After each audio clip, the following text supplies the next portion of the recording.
Assalamualaikum warahmatullahi wabarakatuh. Apa kabar pemirsa PKTV dimanapun Anda berada? Kita berjumpa kembali dalam program PKTV Talk.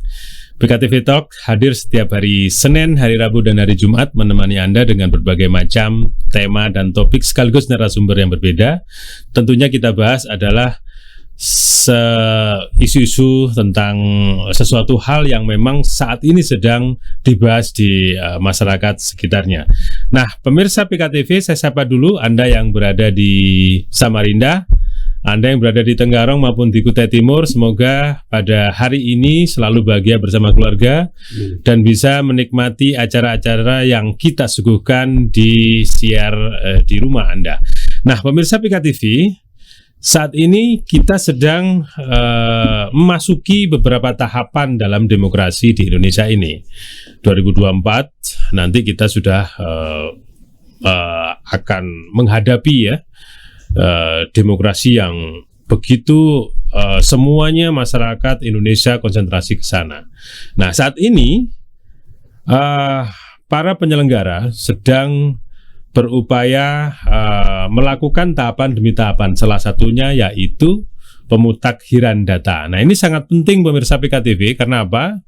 Sumber dari semua regulasi ini ada di data pemilih, karena ini menjadi inti bahwa satu suara, satu data harus tepat, tanpa ada sesuatu yang mungkin diragukan lagi. Maka proses ini melibatkan berbagai macam lembaga, terutama yaitu Disdukcapil ya. Ini karena data yang dari pemerintahan, mereka lah yang mengolah data.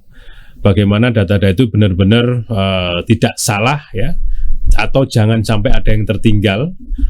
Karena memang persoalannya cukup banyak, dari mulai yang lahir, yang mati, yang urbanisasi, maupun yang memasuk dalam berpindah ke kota dan saling kota itu. Maka bagaimana mereka harus bekerja keras untuk memastikan bahwa data yang nantinya akan menjadi DPT atau daftar pemilih tetap itu tidak berubah lagi dan tidak salah lagi.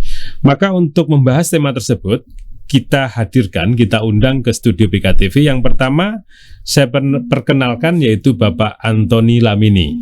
Apa kabar, Pak? Assalamualaikum. Alhamdulillah, baik. Assalamualaikum. Waalaikumsalam warahmatullahi wabarakatuh. Selamat pagi dan salam sejahtera untuk kita semua. Ya. Untuk pemirsa PKTV dimanapun berada. Ya, terima kasih. Pak Antoni adalah komisioner KPU di Divisi Perencanaan Data dan Informasi. Betul. Ya, tidak salah lagi kita undang untuk membahas tentang tema kita pada hari ini. Di samping beliau ada Pak Ismail. Apa kabar Pak Ismail? Selalu sehat Pak ya? Alhamdulillah. Ya. Selamat pagi pemirsa PKTV. Selamat pagi. Pak Ismail adalah Kabid Piak dan Pemanfaatan Data Disdukcapil. Ya, Disdukcapil. Tidak salah ya? Ya, terima kasih telah hadir di studio kami. Pemirsa, kita akan bahas tentang tema kita pada hari ini, yaitu pemutakhiran data pemilih. Saya coba satu persatu, nanti saya coba diskusikan kepada beliau-beliau yang ada di sini. Semoga Anda semuanya bisa mengambil manfaat dari apa yang kita diskusikan. Nah, saya dulu ke Pak Antoni dulu. Ya, siap. Untuk pemutakhiran atau tahapan pemutakhiran data sampai saat ini sudah sejauh mana, Pak? Ya, terima kasih Mas Teguh dan pemirsa PKTV dimanapun berada. Jadi perlu saya sampaikan bahwa perjalanan pemutakhiran data pemilih ini sudah berjalan sangat panjang dan melewati hampir 3 tahun sampai saat 3 tahun sampai saat ini, dengan upaya bahwa kita ingin menampilkan data yang betul-betul valid dan mutakhir. Yang penting bahwa saat saya bisa berikan gambaran sedikit tentang perjalanan pertama itu adalah dimulai dari daftar pemilih tetap, hasil pemilu dan pemilihan yang lalu kita mutakhirkan. Jadi kita kan pada tahun 2019 kita ada pemilu, kemudian 2020 kita ada pilkada. Nah, data pemilih ini yang kita himpun kemudian kita mutakhirkan kembali. Kita mutakhirkan kembali. Kemudian yang kedua, pada tanggal 14 Oktober 2022 itu KPU mendapatkan data yang namanya DAK2 DAK2. dari pemerintah dalam hal ini penduduk kependudukan sipil. Ya. DAK2 itu adalah daftar agregat kependudukan per kecamatan. Jadi kita per dikasih kecamatan. lagi data untuk kita lakukan sanding namanya, sanding data antara DPT, DPTB dan DPK hasil pemilu dan pemilihan yang lalu. Kemudian yang ketiga, pada tanggal 14 Desember itu kita secara keseluruhan bisa mendapat namanya DP4 dari kementerian melalui KPU provinsi untuk kita kembali lakukan pemutahiran. Nah, kemudian bahwa selama pemutahiran ini namanya selama 2 tahun kemarin kita lakukan itu namanya daftar pemutahiran berkelanjutan. Jadi ini setiap bulan kita update dan kita sampaikan kepada masyarakat datanya dari mana tadi. Datanya dari saya sudah sebutkan di atas, dari data pemilu dan pemilihan, kemudian data yang kita perbaharui dengan data yang ada dari Dukcapil. Kemudian pada hingga tanggal 5 April kemarin kita kan sudah menetapkan namanya daftar pemilih sementara. 5 April kemarin kan 2023 kita lakukan namanya pemutahiran penetapan daftar pemilih sementara. Jadi kemudian daftar pemilih sementara ini kembali kita sahkan, kemudian setelah disahkan dikembalikan lagi kepada masyarakat dengan cara ditempel di setiap kelurahan untuk mendapatkan masukan dan tanggapan dari masyarakat, terutama dari partai politik sebagai penggunanya. Ya, di mana daftar pemilih ini mendapatkan masukan tentang pemilih yang belum terdaftar DPT. Kenapa kok masih ada? Tentu kan pada saat kita coklik mungkin saja kita nggak temui orangnya atau kita berkali-kali datang ke tempatnya kemudian tidak bertemu, sementara kita kan punya batas waktu yaitu 14 Maret kita harus selesai melakukan pencoklikan. Nah gitu kan. Kemudian ada yang meninggal. Nah yang meninggal ini menarik karena meninggal ini harus selalu kita sandingkan datanya dari ahli waris, RT, kemudian kepada Disdukcapil.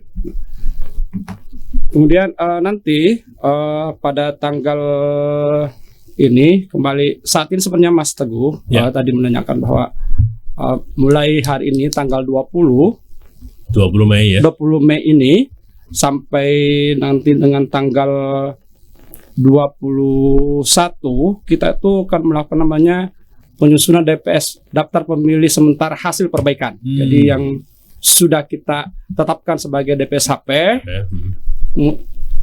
mulai kemarin kita tempel lagi di kelurahan untuk mendapatkan kembali masukan daripada masyarakat.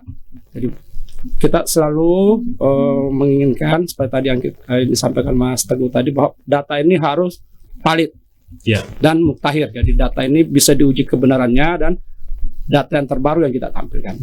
Itu perjalanannya Mas Teguh. Jadi nanti terakhir nanti baru kita nanti tetapkan namanya di DPT oleh KPU RI itu akan ditetapkan di tanggal 2 Juli sampai tanggal 4 Juli 2024. Jadi terakhirnya nanti DPT kita akan ditetapkan di KPU RI itu pada tanggal rentang antara tanggal 2 Juli sampai tanggal 4 Juli.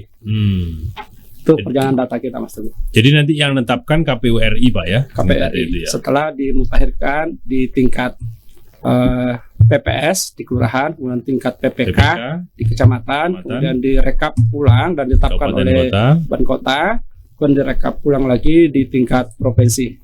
Dan itu akan berjalan pada kira-kira tanggal 2 sampai tanggal 4 Juli ya? Ya terakhirnya nanti tanggal 2 sampai 4 Juli itu DPT sudah keluar. Ya, oke. Sebentar lagi itu.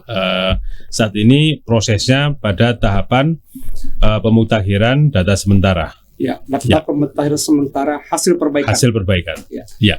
Oke, nanti kita lanjutkan Pak Ismail.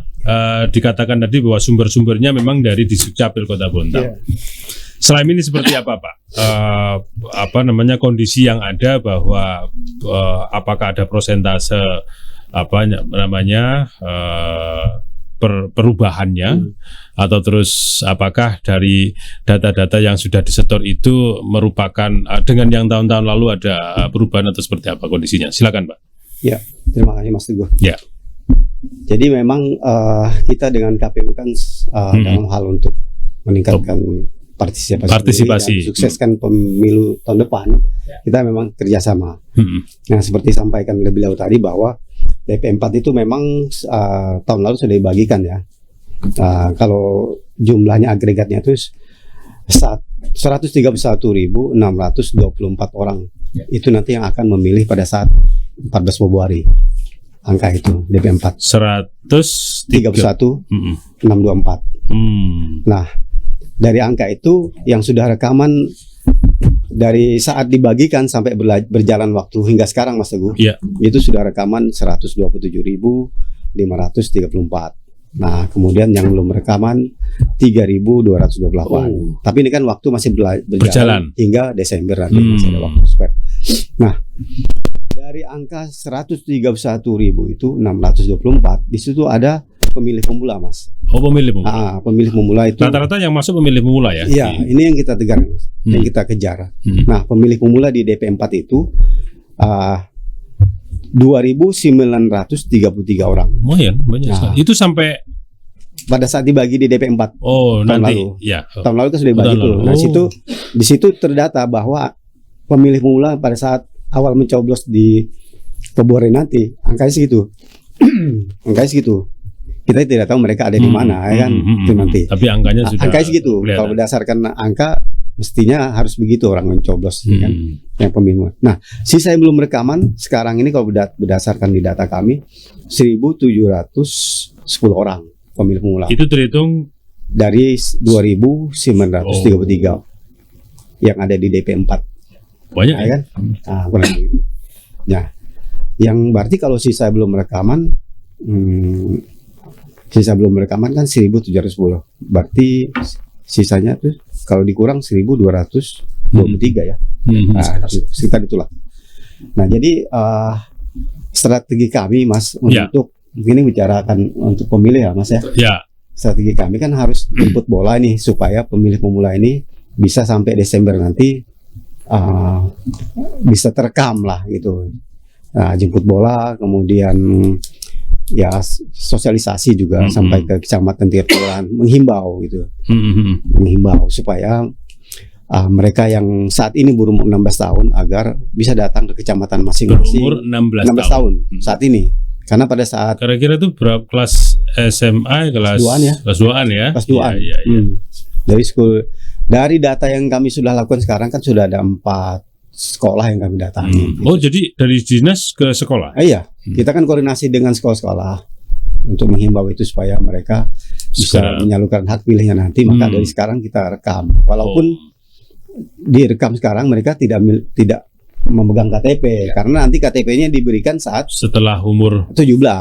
Sebelum bulan Desember ya? Iya, enggak, 14 Februari kan? Oh iya, sebelum ya. pencoblosan nanti ya. Kan syaratnya umur 17 harus punya KTP dan mau coblos. Karena nggak mungkin Dukcapil pada saat hari itu juga umur 17, hari itu juga merekam, hari itu juga datang ke tempat TPS, agak-agak aneh. Jadi lebih baik direkam dari sekarang. Tapi nanti ngambilnya hari hanya ya, Mas ya. Begitu. Yang penting masuk dulu di dalam daftar perekaman orang yang mau mencoblos. Nah, cuma hambatannya sih ada juga ini, hambatan untuk menyasar pemilih pemula. Apa itu, Pak?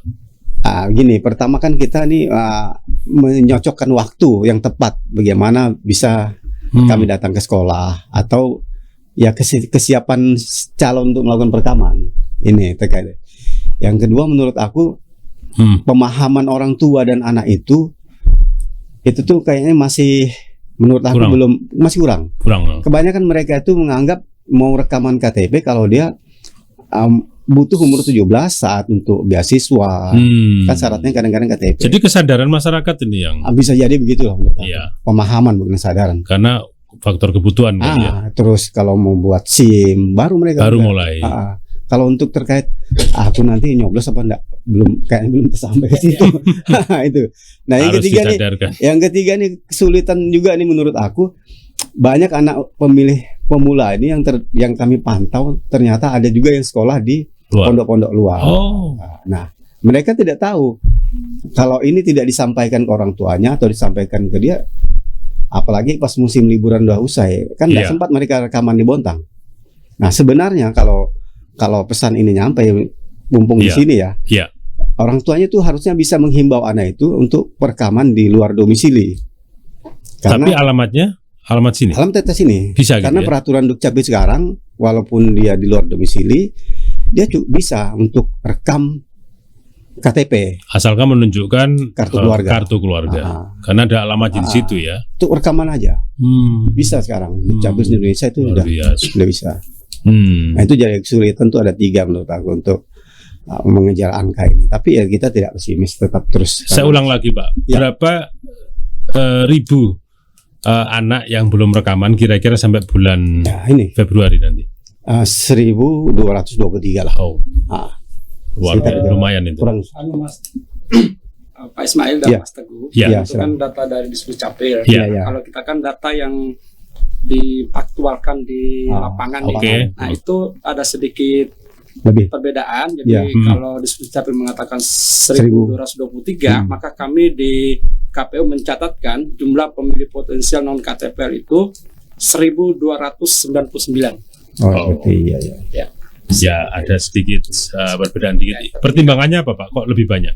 Karena kalau kita kan berdasarkan coklik dalam Oh iya, ini kan dari DPS kemarin. Ya. DPS itu ditahirkan lagi kemarin menjadi DPS HP. Nah, kita berdasarkan laporan dari PPS dan PPK dan masuk dari masyarakat, jumlahnya menjadi 1299. 1299. Perlu kita segera menjadi pemikiran bersama seperti disampaikan Pak Ismail untuk segera kita tuntaskan agar anak-anak kita ini memiliki KTPL pada tanggal 14 Februari. Untuk mereka yang belum KTPL atau belum melakukan perekaman tadi, lantas mereka apakah sudah pasti ditetapkan sebagai pemilih? Otomatis sudah dapat ya? Ya, ini, Padahal mereka belum ada KTP ini. nah ini pertanyaan yang sangat bagus sekali Ya. Mas Teguh dan untuk diketahui oleh masyarakat bahwa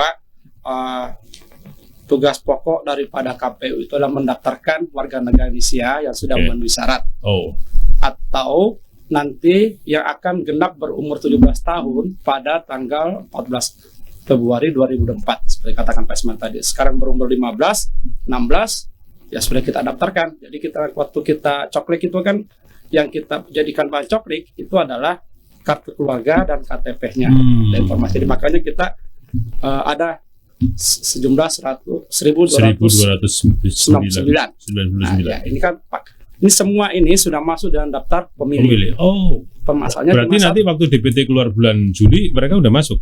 sekarang sudah masuk, Sudah masuk. di, Oh, iya. di DPSAP Meskipun sudah belum masuk. 17 Sudah ya. masuk. Tapi nanti pada tanggal itu sudah 17. Sudah 17. Nah sekarang yang menjadi Mengantisipasi. Tapi itu data baru sementara dicatat. ya, Ya, Artinya yang potensi. potensi. Padahal dia Ya, belum rekaman. ya dia belum rekaman. masalahnya cuma satu, dia belum memegang KTP. KTP-nya atau istilah lainnya Belum memegang melakukan KTP rekaman. berarti belum rekaman. Pak. Iya, betul. Ya. Tapi dia akan rekaman sebelum tanggal Ya, pencoblosan nanti. Ya. Iya. upaya Insya Allah. kita bersama seperti Iya, makanya ini tugas Makanya Pak tadi, Ismail ini. makanya sedikit tadi itu ada sedikit perbedaan Heeh. karena dia menemukan faktual di lapangan ada. Faktual di lapangan ada. Kalau ini kan kita berdasarkan data dari DKB pusat, Oke. artinya yang memang terdata dari awal. Iya.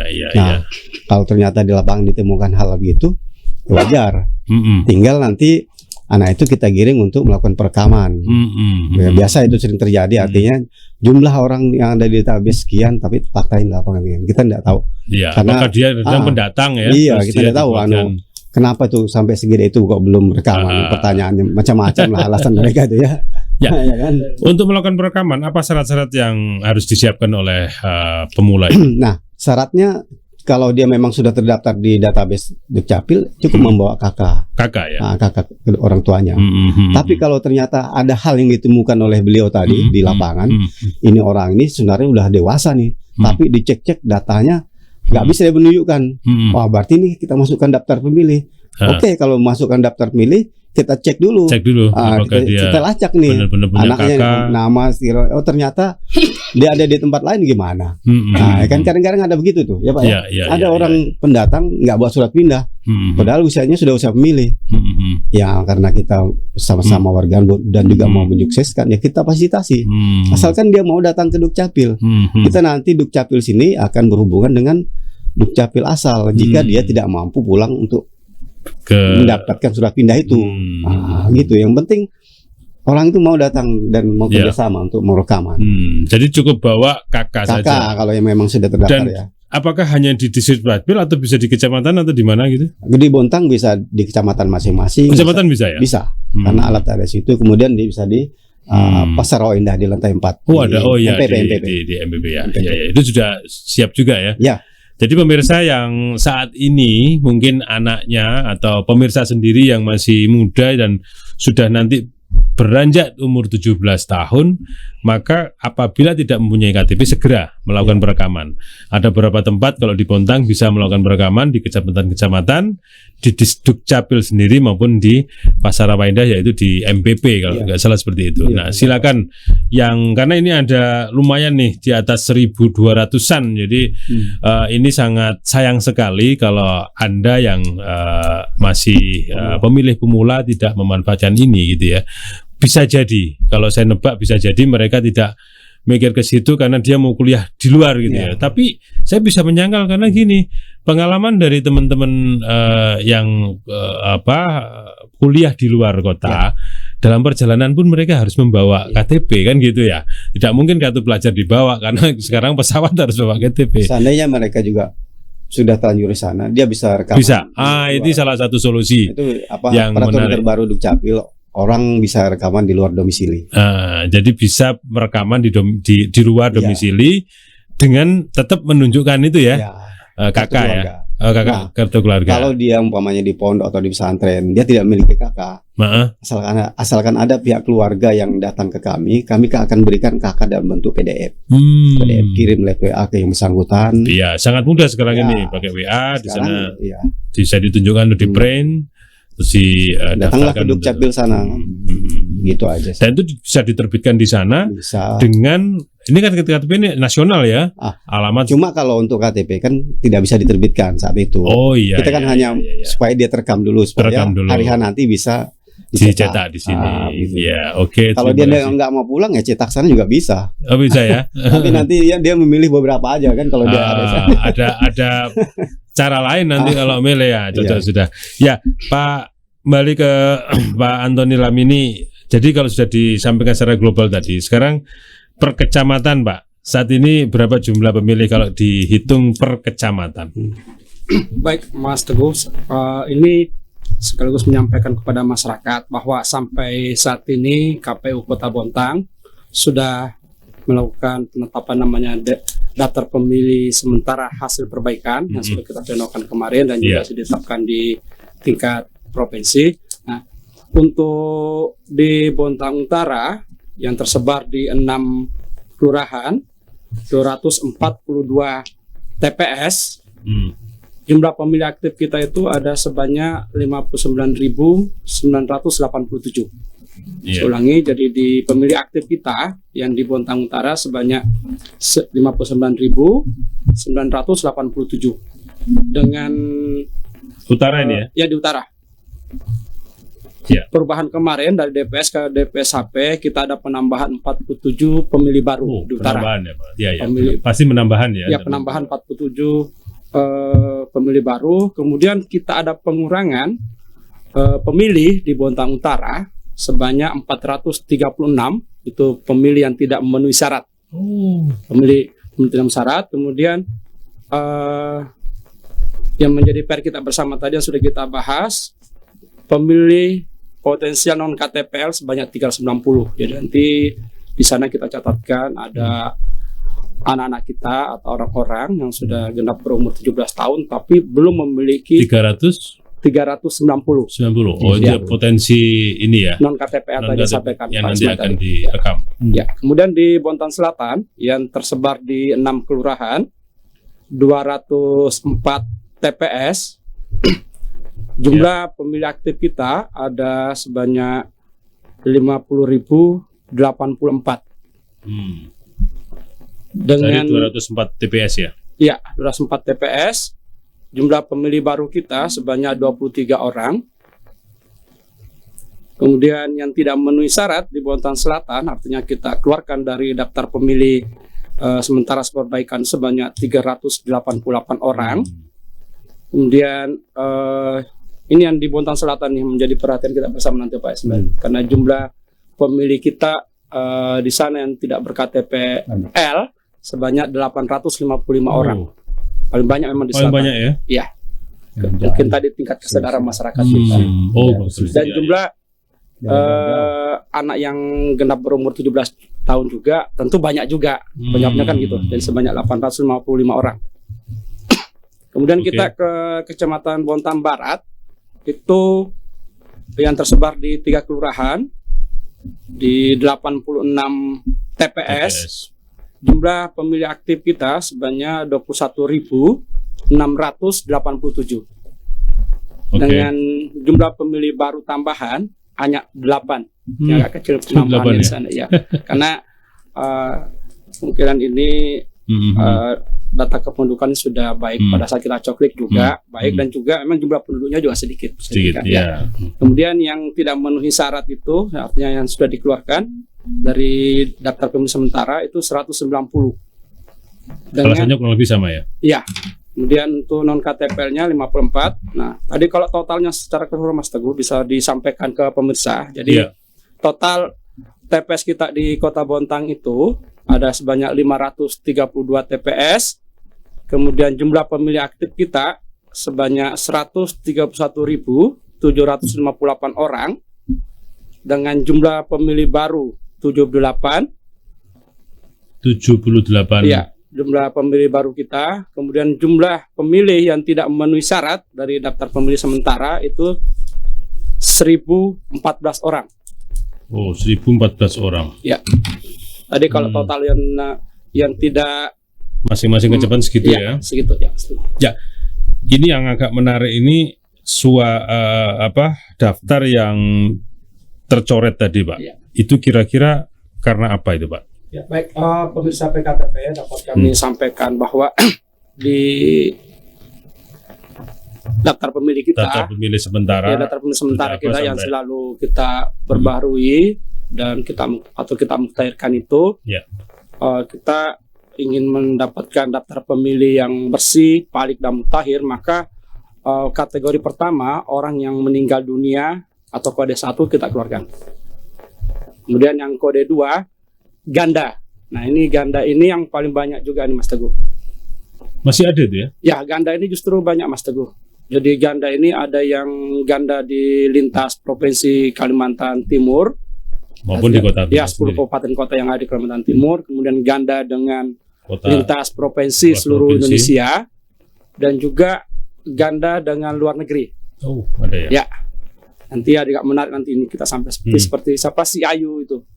Nah, data Ayu juga ini belum kita pasti kita mau coret Ayu di daftar pemilih. Ternyata Ayu juga aktif di Bontang, juga aktif di PET. Oh, di KBRI kita sana di PET. Australia. Ya, di Australia. Padahal laporan dia kan ada di Tunisia atau di mana tuh di yang kemarin tuh yang ya. Yang selanjutnya lagi, kemudian ada kode 3 tuh di bawah umur. Jadi kalau di bawah umur, alhamdulillah kerja-kerja Pantarli kita sangat luar biasa, kerja-kerja PPS DPP kita luar biasa. Jadi dan juga kerjasama dengan Disduk Capil bahwa warga negara Indonesia yang belum genap berumur 17 tahun dan belum menikah itu sudah nggak ada lagi di Bontang. Jadi kita sudah 0 untuk pemilih di bawah umur namanya. Kemudian untuk pemilih pindah domisili yang Mas Teguh sampaikan tadi yang urban itu pindah keluar dari Kota Bontang.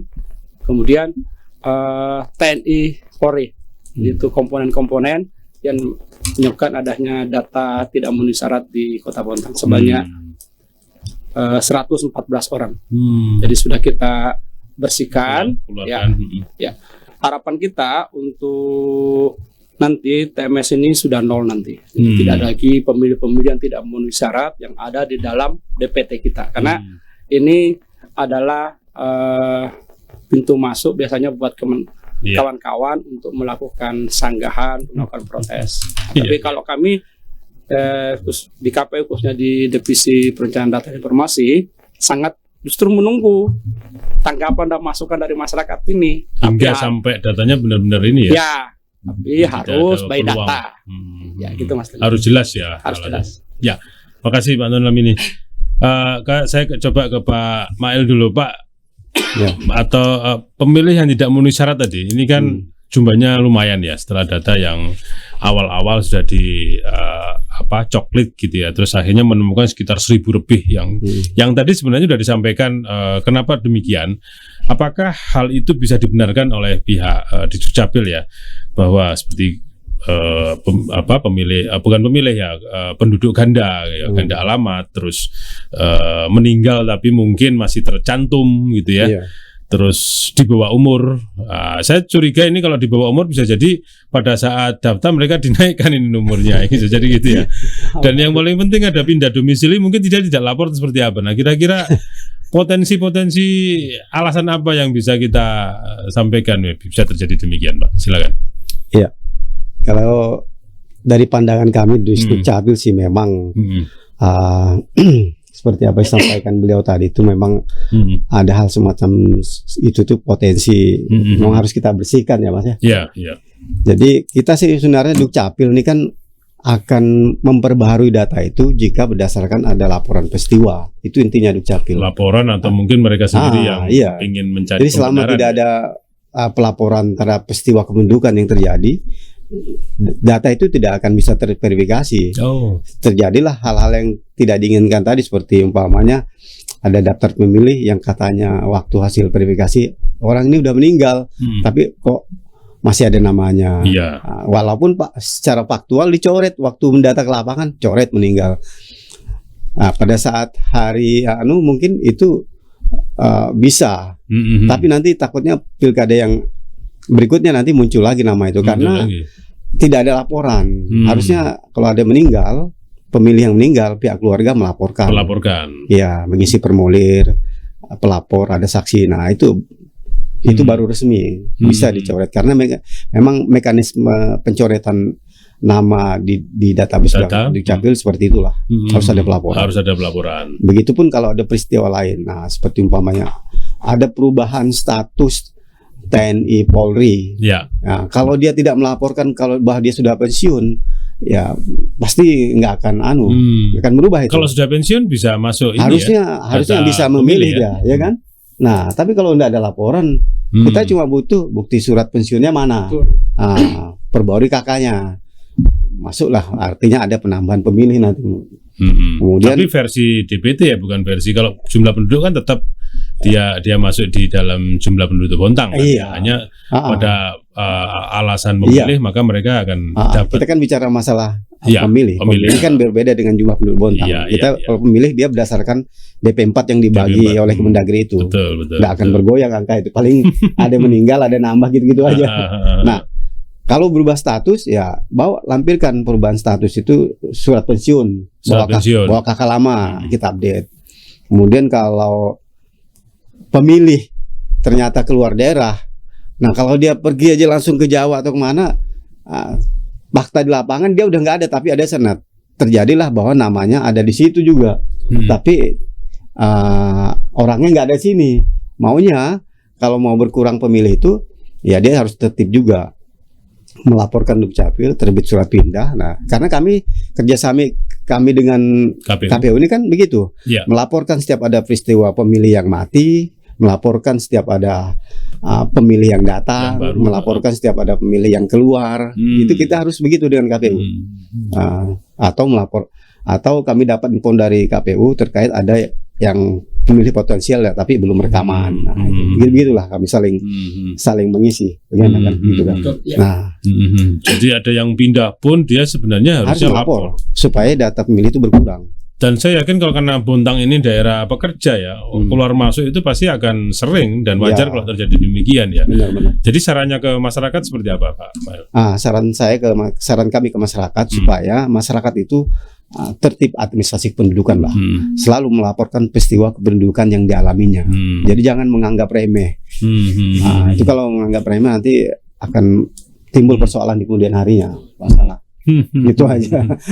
Ya, ini sangat memungkinkan pemirsa ya, bagaimana persoalan tadi itu memang nyata ya, dan ini prinsipnya cuma satu, harus lapor, pasti akan terdaftar gitu ya. Kalau nggak lapor, terus tiba-tiba ada muncul ada sedikit protes terhadap data itu, ya bukan salah Disdukcapil atau KPU, tapi salah Anda tidak terdisiplin gitu ya, atau tidak mau tahu. Nah, ini sayang gitu kali ya. Nah, Pak, sekarang kalau terjadi demikian ya, dia tidak terdaftar di DPT, tapi dia memilih di sini.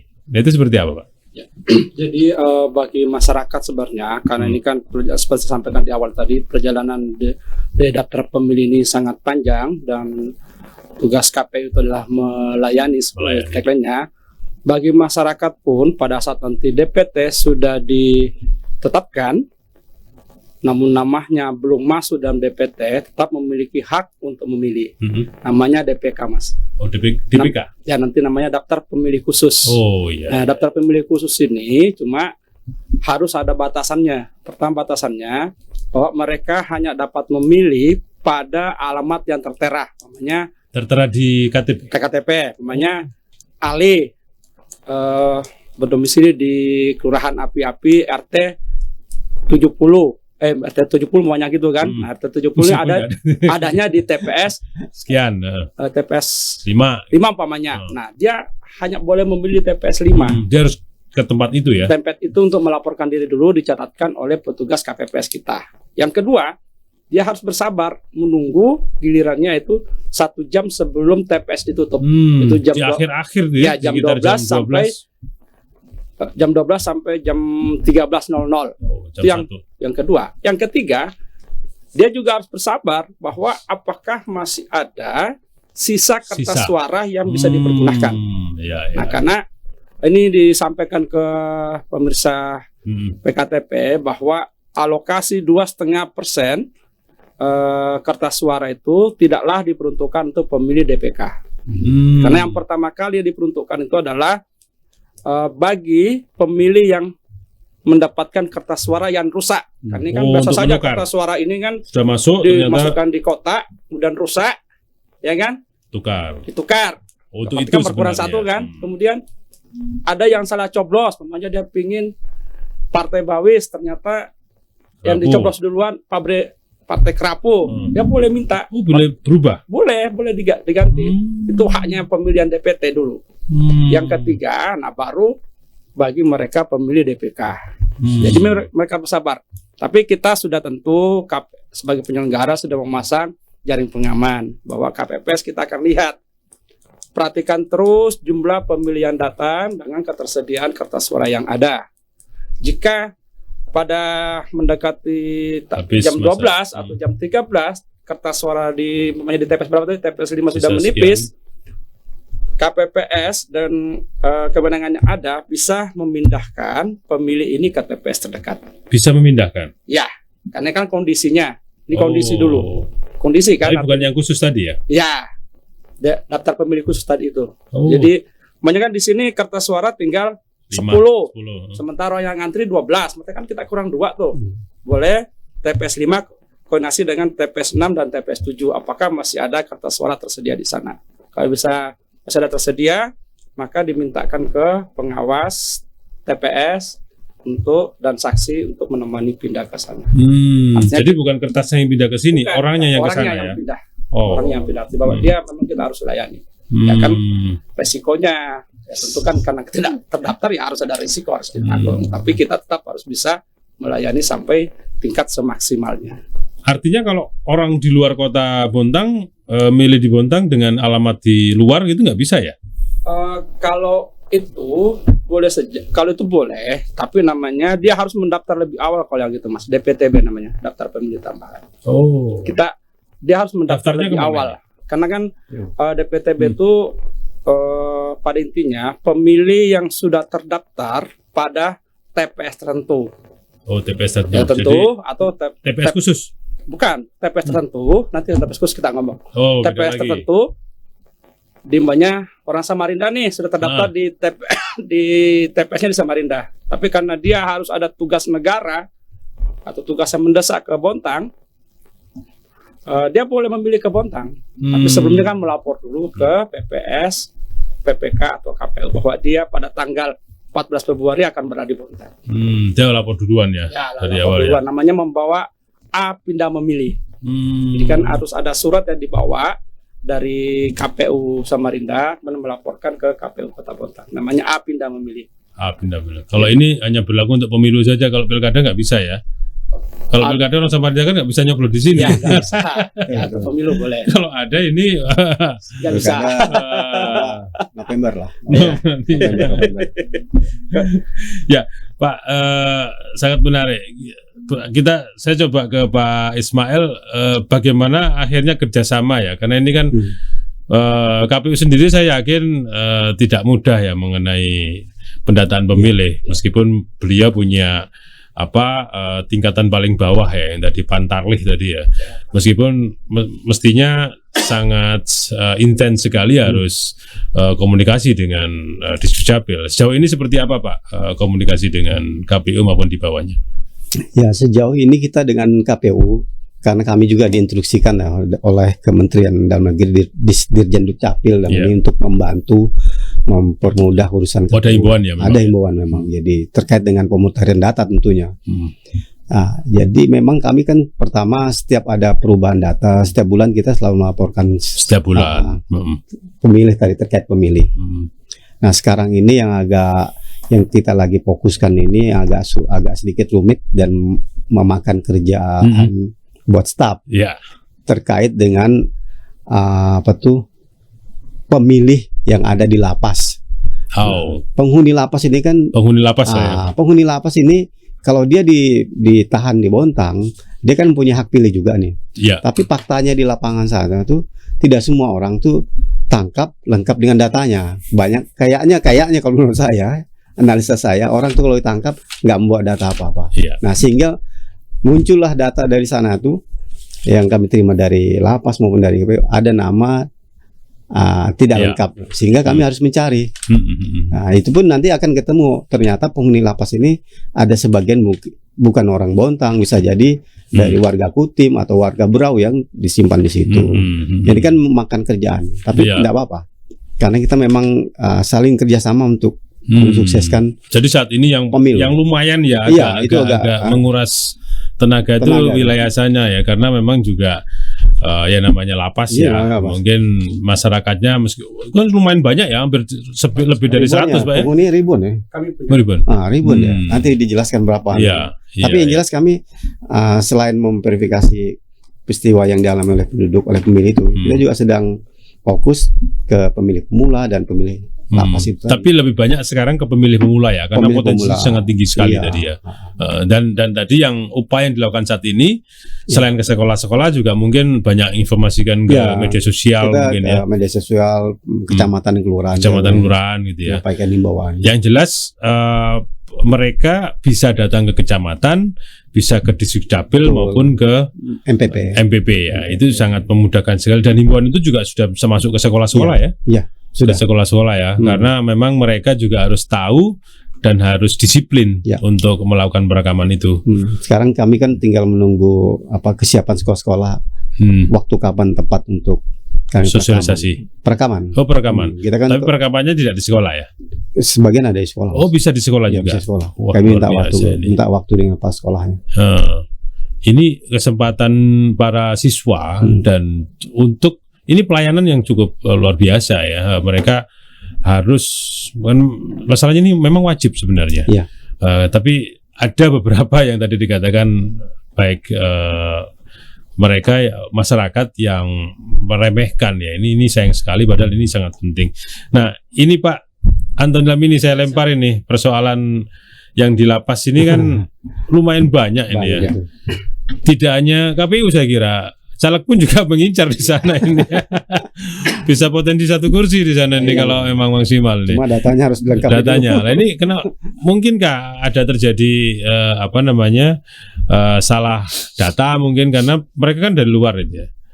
Atau bagaimana upaya yang dilakukan oleh KPU untuk mendata di sana agar lebih benar-benar valid gitu. Iya.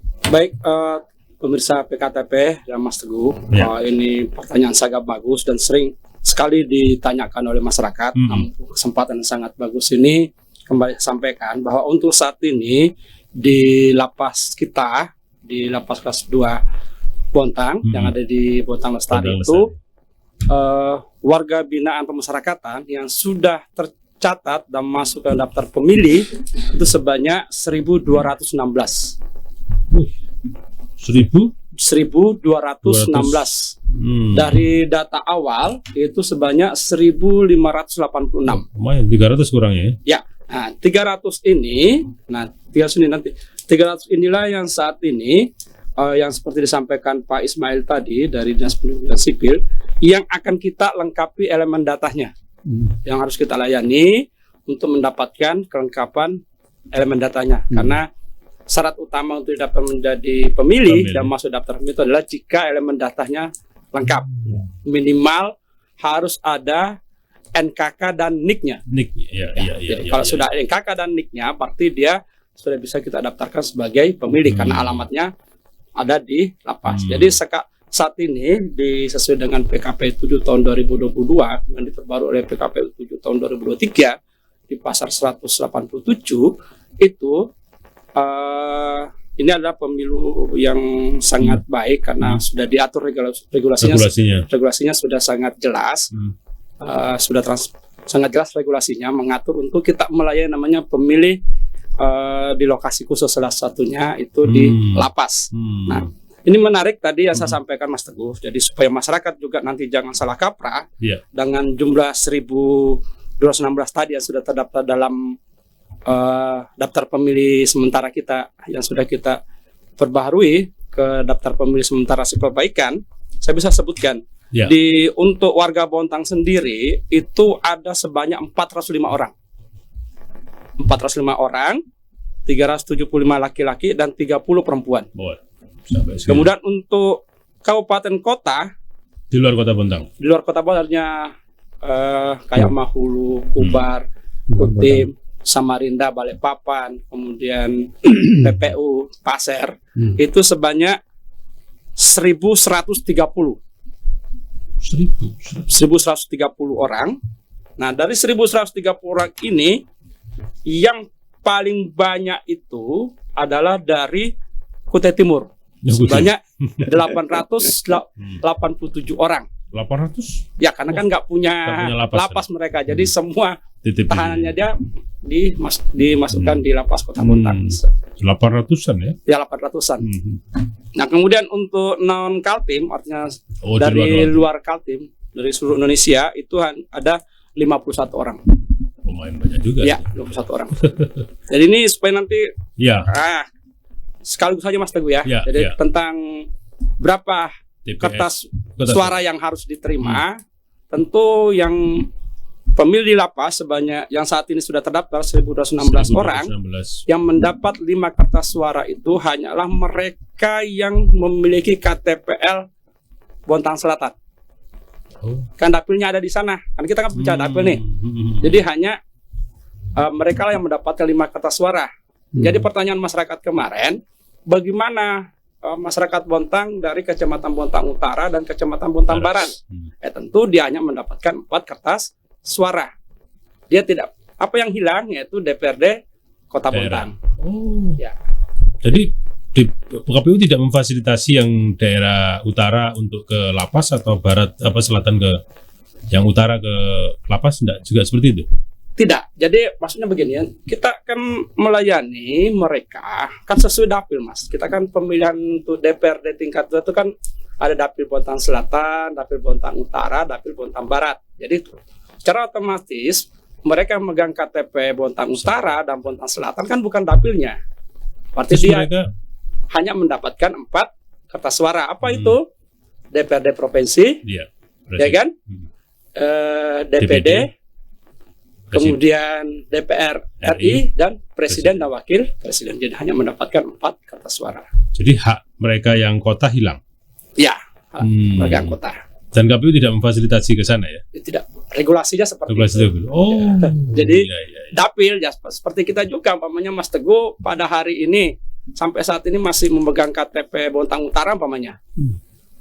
Kalau pada 14 Februari Mas Teguh, 1 pekan sebelum 14 Februari Mas Teguh pindah ke selatan dengan mengganti KTPL di Dukcapil, maka Mas Teguh hanya mendapatkan 4 kertas suara. Apa? Iya. Iya. Kan artinya Mas Teguh ada di sana untuk memilih gitu loh. Kecuali dari pihak lapas mengizinkan mereka keluar balik ke dapilnya. Ya itu kalau dia bebas. Nah ini menarik Mas Teguh, benar. Tapi Itu siapa repot. tahu dia mengawal kan? Repot Iya. mengawal banyak kan. Dikawal banyak. Kalau ambil 800 yang dikawal. Ya, Kecuali begitu ya. Iya. enggak, saya pikir enggak lah Mas, karena ada Iya, aturan. penyelenggara tersendiri yang mengawasi itu, yaitu Bawaslu, dan Iya, juga iya. ada saksi-saksi dari partai Ah, politik, ah, ah. ada juga dari media, dan Iya. TNI Polri juga ikut mengawasi. Tentu harapan kita tidak ada seperti ini. Jadi bukan harapan, harus kita jamin sebenarnya tidak ada, Iya. ya kan? Selalu kan memang dititipkan isu mobilisasi, tapi ya mobilisasi, kalau memang ada mobilisasi buktikan, jangan hanya katanya. Ini yang penting sekali, kita di KPU khususnya di divisi data tidak menerima yang namanya katanya. Ya, harus ada Data. dan Ya, ini jadi ya, harus- fakta ya. Harus data, kalau nggak datanya ya itu hanya katanya aja. Jadi gitu Mas Teguh. Jadi Ini menarik sekali. Mungkin ini menjadi pengamatan bagi para caleg-caleg ya. Iya. Karena pengalaman yang lalu-lalu, biar selisih, ada caleg yang jadi hanya selisih 10 saja kan gitu ya. Karena daripada ini kan potensi ya menambah suara. Ya baik Pak Anton Lamini, saya pindah ke Pak Mael lagi. Pak Mael, ada nggak target dari di Dukcapil, karena ini kan sisa berapa bulan ya sampai pemilu ini ya. Anggap kita 6 tambah 2 bulan, sekitar 8 bulan lagi menuju ke pemilu. Dengan jumlah pemilih pemula yang lebih dari 1.000 tadi, ada nggak target per bulan dapat berapa atau seperti apa gitu? Ada Mas. Jadi kan kita tinggal melihat sisa ya. Jadi sisa itu nanti kita bagi per bulan. Dan termasuk tanggalnya tadi ya, tanggalnya berapa, mereka. kemudian kita bagi lagi per hari berapa. Dapat, jadi sehari kita punya target itu berapa harus direkam. Nanti ada tim dari Dukcapil yang akan mengingatkan mengingatkannya seperti itu. Jadi tetap ada target karena tadi ribuan ya kalau memang ya. Iya. Jadi ribuan, 1.200-an sekian ya. ya.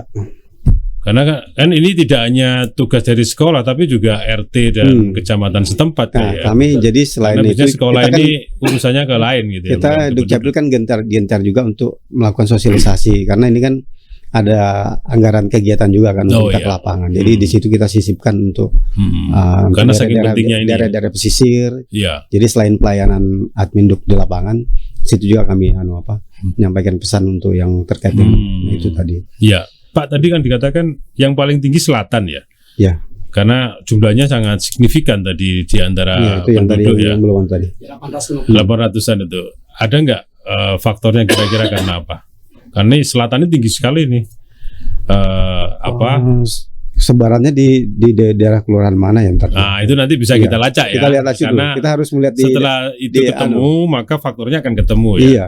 Kita Kira-kira karena apa, dan itu akan menjadi fokus utama bagi Dukcapil, harus serang langsung ya di daerah tersebut karena perbedaannya sangat tinggi. Kalau di barat cuma 8 masalahnya.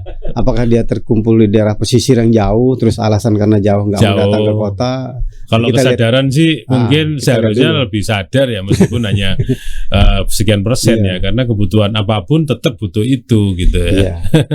Nah, ini aku mau tanya juga nih sama Mas Anton. Silakan. Terkait dengan pemilih lapas tadi ya. Nah, lapas itu kan kemungkinan juga ada yang tidak memiliki data sama sekali kan. Oh iya iya. Pasti itu ada Mas. Karena kondisinya mereka tidak sama dengan yang di luar ya. Nah, kalau di tempat kami kan mekanisme kalau orang nggak terdata sama sekali kan kita harus buatkan formulir baru.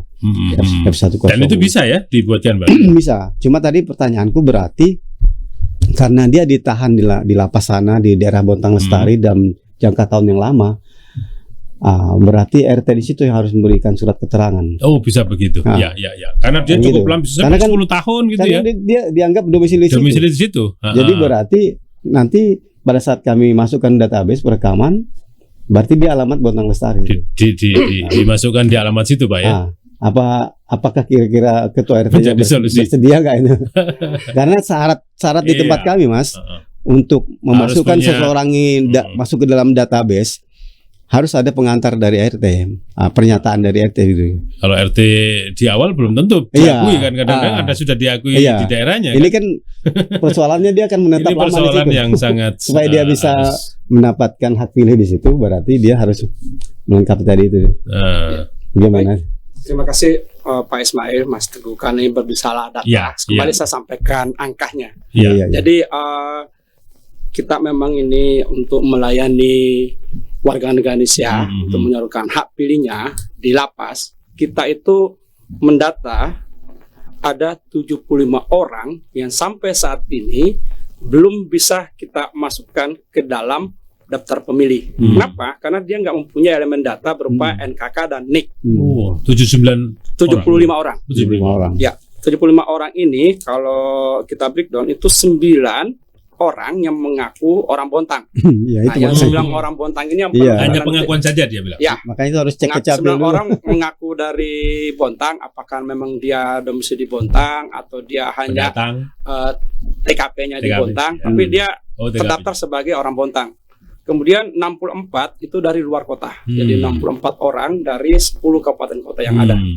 Kemudian ada 2 yang dari luar Kaltim. Jadi total seluruhnya 75 orang yang kita lagi upayakan secara maksimal oleh KPU dan untuk bisa dilayani dengan cara melakukan pelayanan. Nah, kemarin kami sudah membawa isu ini ke pertemuan di Bali. Iya. Nah, kami didorong oleh KPU Pusat. Kementerian Negeri Oh, dalam Kementerian. hal ini Dirjen. Direktur Jenderal Kementerian Sipil untuk berkoordinasi dengan kolega Duscapil. kami itu di Duscapil untuk melakukan biometrik.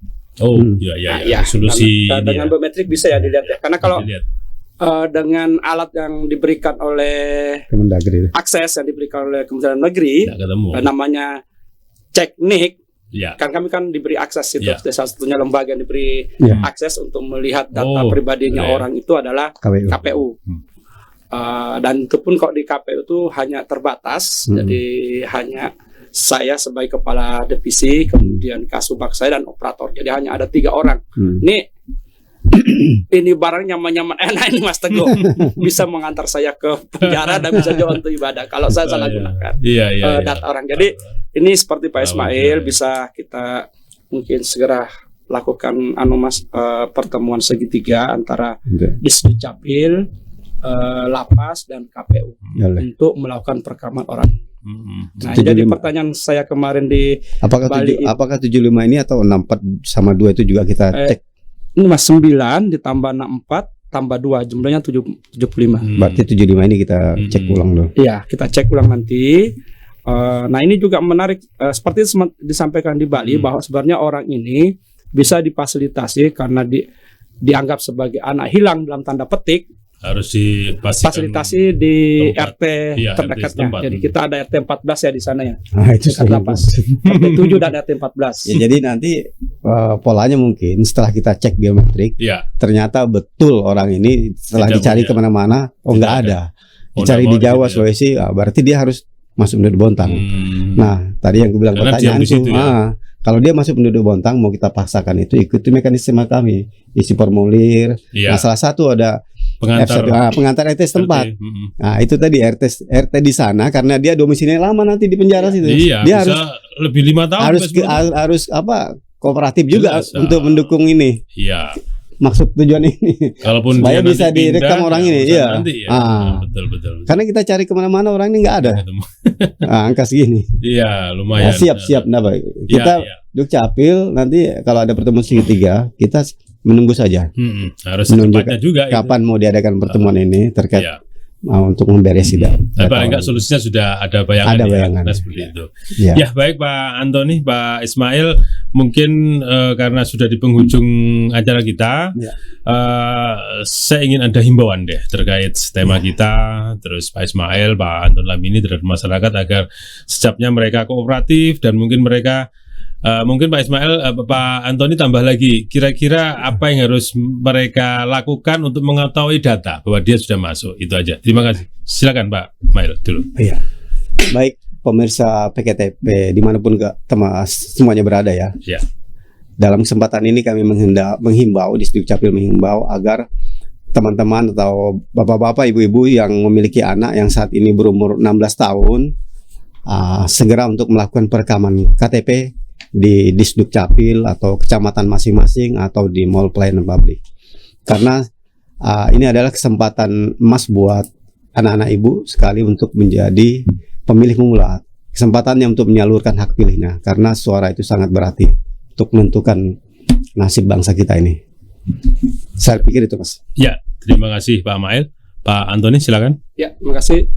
Melalui media ini saya menghimbau dan mengharapkan kerjasama dari masyarakat Kota Bontang, terutama yang belum melakukan perekaman KTPL, untuk segera melakukan perekaman KTPL seperti disampaikan tadi, bisa di kecamatan, bisa di Dinas Kependudukan Pekerjaan Sipil, atau mendatangi mall pelayanan kita, MPP kita di Pasar Rawa Indah, yang pertama.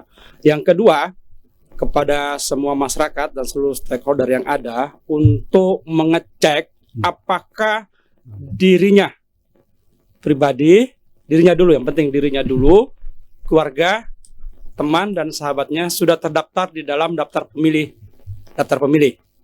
yang saat ini sudah kita tempelkan di seluruh kelurahan yang ada di Kota Bontang. Itu secara manual. Silahkan datang ke melihat di papan-papan pengumuman yang sudah kita tempel. Kemudian jika belum terdaftar, sampaikan ke petugas kami, karena itu sudah ada daftar piket di sana dan nomor telepon yang bisa dihubungi untuk mengisi namanya form tanggapan dan masukan di sana.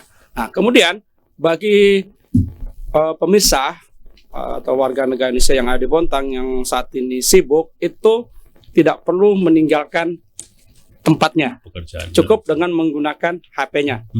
Itu silahkan diakses, dicek DPT online. Nah, di sana paling pertama masukkan NIK-nya di dalam. Setelah masukkan NIK, maka jawabannya ada dua, terdaftar atau tidak terdaftar.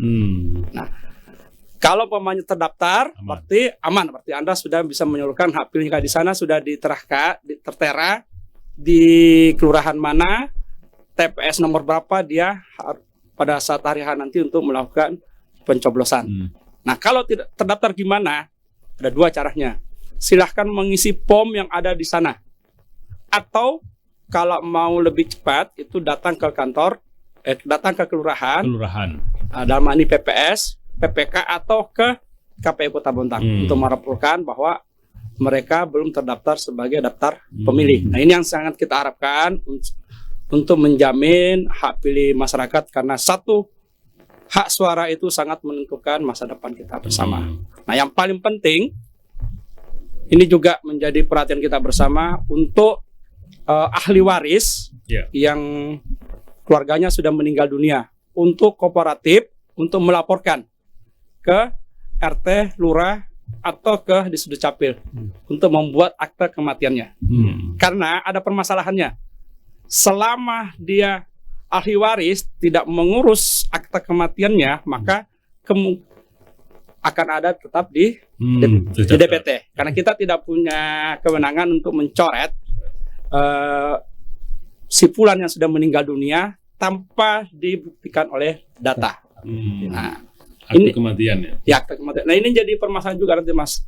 Mungkin pada saat ini kan bisa saja kami juga coret di KPU kalau ada keterangan dari keluarganya, pertama, kedua tetangganya, ketiga RT-nya, dan berbekal tiga ini surat pernyataan, ini kan bisa nyoret. Tapi pada pilkada yang datang atau pemilih akan datang muncul lagi itu namanya. Karena datanya ada di Disduk Capil, karena data kita mutakhirkan berasal dari DP4 tadi. Ya. Itu pemirsa, jadi pastikan bahwa nama kita terdaftar sebagai pemilih. Ya, baik. Terima kasih Pak Antoni Lamini, Pak Ismail sudah diskusi bersama kita hadir di studio. banyak bercerita-cerita, tentunya ini menjadi manfaat bagi masyarakat Kota Bontang. Kita tunggu nanti, kita akan diskusi lagi dengan tema dan topik yang lain. Pemirsa PKTV, demikian dialog kita pada hari ini. Apa yang disampaikan beliau tadi, saya hanya menyimpulkan sedikit, yaitu bahwa suara Anda menentukan nasib negara ini. Saya kira seperti itu. Bagi Anda yang belum merekam, maka segeralah merekam, yang tentunya yang baru masuk ke 17 tahun sebelum tanggal pencoblosan nanti, dan tentunya yang kira-kira ingin tahu, maka saran Pak Antoni Lamini tadi bisa dipakai. Apakah Anda sudah daftar atau belum, maka dengan online atau menanyakan ke kelurahannya masing-masing. Saya kira seperti itu. Terima kasih. Saya Teguh Sarjono pamit undur diri, mewakili seluruh kerabat kerja. Kita akan ketemu lagi pada PKTV Talk yang akan datang dengan topik dan narasumber yang lain. Saya pamit undur diri. Terima kasih. Wassalamualaikum warahmatullahi wabarakatuh. PKTV Grecek Beneh.